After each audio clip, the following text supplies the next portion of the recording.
Hello again and welcome to the next video in the differentiation series. This time we are looking at logarithms. Now, unlike with trigonometry and the exponential logarithms, you don't need to learn the proof behind how ln x differentiates. So if y equals ln x, the derivative is 1 over x. And this is kind of your basic rule. Here. If you can make your functions look like this kind of thing here, then you can differentiate pretty much everything. So let's have a look at a few examples.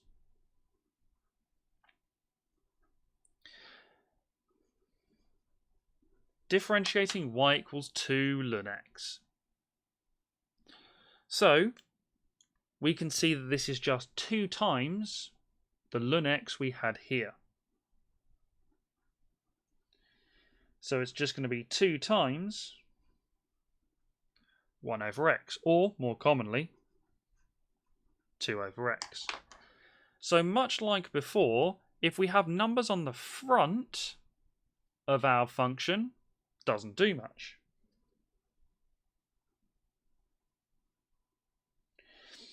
But what about if we have something like this?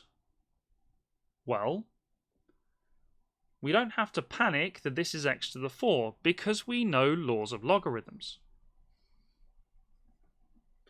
What do we do with the power when it's in a log, when we stick it on the front? Again, notice we haven't differentiated yet. This is still y equals. So this is now identical to the previous question, just with a 4 instead of a 2.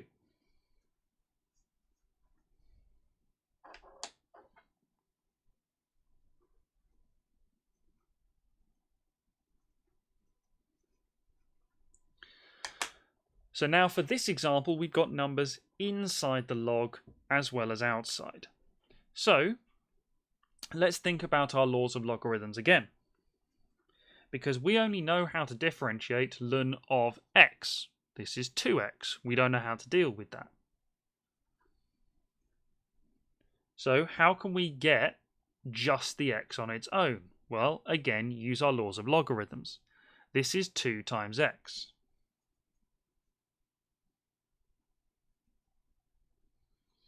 So we use our laws of logs to split it up.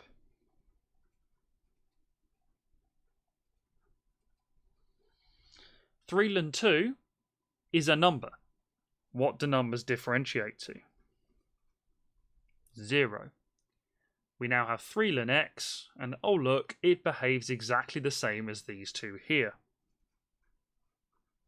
So we just end up with 3 over x.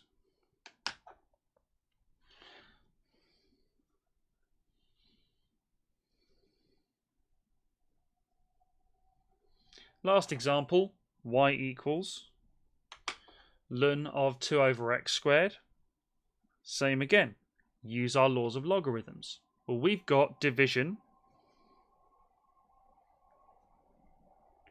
so we know that becomes minuses. We've got an x squared, so we don't know how to deal with that. So